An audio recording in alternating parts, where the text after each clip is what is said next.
ಮಾನ್ಯ ಮಾಜಿ ಶಾಸಕರಾಗಿದ್ದಂಥ ಹಾಲಪ್ಪ ಅವರು ಕೆಲವು ವಿಷಯಗಳನ್ನು ಪ್ರಸ್ತಾಪ ಮಾಡಿದ್ದಾರೆ. ಅದರಲ್ಲಿ ಮುಖ್ಯವಾಗಿ ಹೊಸನಗರ ಅಮ್ಮನಘಟ್ಟ ವಿಚಾರದಲ್ಲಿ ನಾನು ಹಣ ಮಂಜೂರು ಮಾಡಿಸಿದ್ದೆ. MLA ಸಾಗರ ಹೊಸನಗರ MLA ಅವರು ಆ ಹಣವನ್ನು ತಡೆ ಹಾಕೋರನ್ನು ಮಾಡ್ಕೊಂಡು ನಮಗೆ ಆಶ್ಚರ್ಯ ಆಗ್ತದೆ. ಅವ್ರು ಯಾವಾಗ ಹಣ ಮಂಜೂರು ಮಾಡಿದ್ರು ನಮ್ಗೆ ಗೊತ್ತಿಲ್ಲ. ಹಣ ಮಂಜೂರು ಮಾಡಿದ್ರೆ ನಮ್ಮ ಸಿಸ್ಟಮ್ ಆಗಿದೆ ಅಂದರೆ ಸರ್ಕಾರದ ಯಾವುದೇ ಹಣವನ್ನು ಮಂಜೂರು ಮಾಡಿದ್ರೆ ಹಣ ಬಿಡುಗಡೆ ಆಗ್ಬೋದು. ಅದು ನಿರ್ಮಿತಿ ಕೇಂದ್ರಕ್ಕೆ ಇರ್ಬೋದು, PRD ಇರ್ಬೋದು, PWD ಇರ್ಬೋದು, ನೀರಾವರಿ ನಿಗಮಕ್ಕೆ ಇರ್ಬೋದು. ಈಗ ಅವರು ಇಳಿಯುವ ಹಂತದಲ್ಲಿ 2015-23 ಕೊನೆಯ ಹಂತದಲ್ಲಿ ಅದನ್ನು ತಂದು ತೋರಿಸಿದ್ರು. ಕೋಟಿ ರೂಪಾಯಿನ ಮಂಜೂರು ಮಾಡಿದ್ರು. ಯಾವುದೇ ಶಾಸಕರು 5 ವರ್ಷ ಆಗದಿರ್ತಕ್ಕಂಥ ನಾವು 10 ಸಾರಿ ಆ ವಿಷಯವನ್ನು ಪ್ರಸ್ತಾಪ ಮಾಡಿದರೂ ಸಹ ಅಮ್ಮನಘಟ್ಟ ಕಮಿಟಿಯಲ್ಲಿ ನಾವೆಲ್ಲರೂ ಸೇರಿ ಕೆಲಸ ಮಾಡ್ತಾ ಇದ್ದೇವೆ. ಸುಮಾರು 1 ಕೋಟಿ ರೂಪಾಯಿ ವೆಚ್ಚದಲ್ಲಿ ನಾವು ಆ ದೇವಸ್ಥಾನ ನಿರ್ಮಾಣ ಮಾಡಲಿಕ್ಕೆ ಪ್ರಯತ್ನ ಮಾಡಿದ್ದೇವೆ ಅಂತ ಹೋಗಿ ಮನೆ ಮಾಡಬಹುದಾದರೂ ಸಹ ಅದಕ್ಕೆ ಗಮನ ಹರಿಸೋದು. ನನಗೆ ಲಾಸ್ಟ್ ಮೂಮೆಂಟಲ್ಲಿ ಕಮಿಟಿ ಚೇಂಜ್ ಮಾಡೋದು. ಮಾನ್ಯ ಮಾಜಿ ಶಾಸಕರ ಅಧ್ಯಕ್ಷತೆ ಕಮಿಟಿ ಮಾಡಿ ನಮ್ಮ ಎಲ್ಲರನ್ನು ತೆಗೆದು ಮಾಡೋದು. ನಾವು 4 ವರ್ಷವೂ ಸಹ ಅವರ ಸಂಪರ್ಕದಲ್ಲಿ ನಮ್ಮ ಕಮಿಟಿಯವರು ನಾವು ಇದ್ದು ನಾವು ಅದು ಒಂದೇ ಒಂದು ದಿವಸ ನಮ್ಮ ದೇವಸ್ಥಾನಕ್ಕೆ ಕರ್ಸಕ್ಕಾಗಿಲ್ಲ. ಇಡೀ ಈ ಜಿಲ್ಲೆಯಲ್ಲಿ ಬಹಳ ಅತ್ಯಂತ ಪ್ರಮುಖ ದೇವಸ್ಥಾನ, ಬಹಳ ಜನರಿಗೆ ಮನೆ ದೇವರು. ಇವೆಲ್ಲವನ್ನೂ ಸಹ ಅವ್ರ ಮನೆಗೆ ಹೋಗಿ ದೇವಾನಂದ ಅವರು, ಅವ್ರ ಪಕ್ಷದ ಮುಖಂಡರು, ನಾನು, ಗುರುರಾಜ್ ಅವರ ಪಕ್ಷದ ಮುಖಂಡರುಗಳು, ಸ್ಥಳೀಯ ಮುಖಂಡರುಗಳು, ರಾಮಚಂದ್ರ, ನಾವೆಲ್ಲರೂ ಸೇರಿ ಅವ್ರ ಮನೆಗೆ ಹೋಗಿ ನೋಡಿ ಇಷ್ಟು ನಾವು ಪ್ಲಾನ್ ಮಾಡಿ ದಯವಿಟ್ಟು ಇದಕ್ಕೆ ನಮಗೆ ಹಣ ಒದಗಿಸ್ಕೊಂಡು ಮಾತಾಡೋದು ಸಹ ಯಾವುದೇ ಹಣವನ್ನು ಒದಗಿಸ್ತಾರೆ. ಆರ್ಟ್ ಕಮಿಟಿಯನ್ನು ಚೇಂಜ್ ಮಾಡಿ 1 ಕೋಟಿಯನ್ನು ಮಂಜೂರು ಮಾಡಿ ಅಂತ ಒಂದು ಪೇಪರನ್ನು ತಂದು ಅಮ್ಮನಘಟ್ಟದಲ್ಲಿ ಆ ಶಂಕುಸ್ಥಾಪನೆ ದಿವಸ ತೋರಿಸ್ತಾರೆ. ಯಾವುದೇ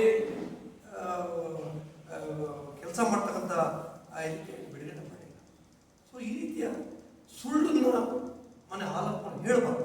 ಅವರೊಬ್ಬರು 3 ಸಾರಿ ಶಾಸಕರಾಗಿ 1 ಸರಿ ಮಂತ್ರಿಗಳು ಸಹ ಆಗಿ ಸುಳ್ಳನ್ನು ಜನರ ಮುಂದೆ ಹೇಳಬಾರ್ದು. ಆ ದೇವಸ್ಥಾನಕ್ಕೆ ನಾವೇ ಸಂಕಲ್ಪ ಮಾಡಿ, ನಾನು ಅಧ್ಯಕ್ಷ ಆಗಿದ್ದೆ, ಸಂಕಲ್ಪ ಮಾಡಿ ನಾವು ಸದಸ್ಯರಿದ್ದೀವಿ, ನಾವು ರಾಮಚಂದ್ರ ಅದನ್ನು ಕೂತು ಚರ್ಚೆ ಮಾಡಿ ನಾವು ಏನು ಸಮುದಾಯ ನಮ್ಮದು ದುಡ್ಡಿತ್ತು, ಸಮುದಾಯ ಭವನ ಮಾಡಬೇಕು ಅಥವಾ ದೇವಸ್ಥಾನ ಮಾಡಬೇಕು. ನಾವು ಅಲ್ಲಿ ಎಲ್ಲರೂ ಚರ್ಚೆ ಮಾಡಿ ನಾವು ಕಲ್ಲಿನ ದೇವಸ್ಥಾನ ಮಾಡಬೇಕು ತೀರ್ಮಾನ. ಅನಂತರದಲ್ಲಿ ಸುಮಾರು 37 ಲಕ್ಷ ರೂಪಾಯಿಯನ್ನು ದುಡ್ಡನ್ನು ಕಲ್ಲು ತರಿಸಿ ಕಲ್ಲಿನ ಕೆತ್ತನೆಯನ್ನು ಸಹ ಆಗಿತ್ತು. 65 ಲಕ್ಷ ರೂಪಾಯಿಗೆ ತೀರ್ಮಾನ ಆಗಿ 32 ಲಕ್ಷ ರೂಪಾಯಿ ಕೆಲಸ ಮಾಡೋರಿಗೆ ದುಡ್ಡು ಪೇಮೆಂಟ್ ಆಗಿದೆ. ನಾವಿದ್ದಾಗಲೇ ಆಮೇಲೆ ಕಮಿಟಿ ಚೇಂಜ್ ಮಾಡಿದ್ಮೇಲೆ ನಾವು ಸುಮ್ಮನೆ ಕೂತ್ಕೊಂಡಿಲ್ಲ. ಅವರು ಕಮಿಟಿಗೆ ನಾವು ಪ್ರಾಮಾಣಿಕವಾಗಿ ಕೊಡಬೇಕು. ಎಷ್ಟು ಫಸ್ಟು 6 ಲಕ್ಷದ 6,70,000 ರೂಪಾಯಿನ ಒಟ್ಟಾಗಿ ನಮ್ಮ ದುಡ್ಡನ್ನು ನಮ್ಮ ಅಕೌಂಟಾಗಿರ್ತಕ್ಕಂಥ ಏನು ಅಕೌಂಟಾಗಿತ್ತು ದುಡ್ಡು 6,70,000 ರೂಪಾಯಿ 37 ಲಕ್ಷ 6,70,000 ರೂಪಾಯಿ ಅಕೌಂಟಲ್ಲೇ ಅವರಿಗೆ ಟ್ರಾನ್ಸ್ಫರ್ ಮಾಡಿಕೊಟ್ಟು ಆನಂತರದಲ್ಲಿ ಒಂದು ತೀರ್ಮಾನ ಆಗಿದೆ. ಹಳೆ ಕಮಿಟಿ ಮತ್ತು ಹೊಸ ಕಮಿಟಿನ ಅಭಿವೃದ್ಧಿ ಸಮಿತಿ ಚರ್ಚೆ ಮಾಡಿಕೊಂಡು ನೀವೊಂದು 5-6 ಲಕ್ಷ ಕೋಟಿ ಅನ್ನೋ ಮಾತನ್ನು ಹಾಲಪ್ಪನ ಸ್ಪಷ್ಟವಾಗಿ ಇಲ್ಲಿ ಬಂದಾಗ ನಾವು ಹೇಳಿ ನಾವು RSS ಕಳಿಸ್ಕೊಟ್ರೆ ಒಂದೇ ಒಂದು ಹೆಸರನ್ನ ಸಹ ಆ ಕಮಿಟಿಯನ್ನು ಸೇರಿಸೋಣ. ಅದನ್ನು ನಮಗೂ ಅವರಿಗೂ ಅದರಲ್ಲಿ ಭಿನ್ನಾಭಿಪ್ರಾಯ ಬಂದು ಆ ದುಡ್ಡನ್ನು ಪೇಮೆಂಟನ್ನು ನಾವು ನಿಲ್ಲಿಸೋದು ಪೇಮೆಂಟ್ ನಿಲ್ಲಿಸೋದು. ಆಮೇಲೆ ನಮ್ಮೆಲ್ಲ ಅಪಾದನೆ ಸ್ಟಾಪ್ ಮಾಡೋದು. ಇವರು ನಮ್ಮ ದೇವಸ್ಥಾನ ಇವ್ರು ಏನು ಹೇಳಿದ್ರು, ನೀವು ಹಳೆ ಕಮಿಟಿ ಮತ್ತು ಹೊಸ ಕಮಿಟಿ ಸೇರಿಸಿ ಈ ದೇವಸ್ಥಾನ ಮುಂದುವರಿಸಬೇಕನ್ನೋ ಮಾತು ಹೇಳಿದ್ರು ಸಹ ಆ ಕಮಿಟಿಯನ್ನು ನಾವು ಲೀಸ್ಟ್ ಕಳಿಸ್ಕೊಟ್ರೆ ಆರೋಪ ಕಳಿಸಿದ್ರೆ ಆ ಹೆಸರನ್ನ ಇನ್ಕ್ಲೂಡ್ ಮಾಡಿದ್ರು. ಸೊ ಏನು ಕೆಲಸ ಮಾಡ್ತಾರೆ ಅಂತ ಗೊತ್ತಾಗೋದಿಲ್ಲ. ಆ ದೃಷ್ಟಿಯಿಂದ ನಾವು ನಮ್ಮಲ್ಲಿ ಅವರ ಭಿನ್ನಾಭಿಪ್ರಾಯ ಬಂದ್ರೆ ನಾವು ಆ ದುಡ್ಡನ್ನು ನಮ್ಮ ಕಮಿಟಿಯಲ್ಲಿ ಇಟ್ಕೊಂಡಿದ್ವಿ.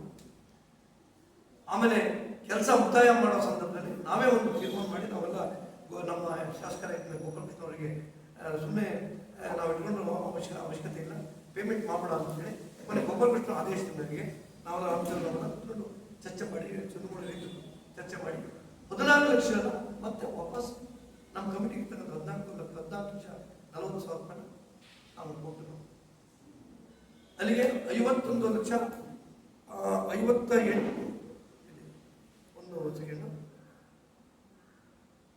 58,10,00,000 ನಾವು ಕಮಿಟಿ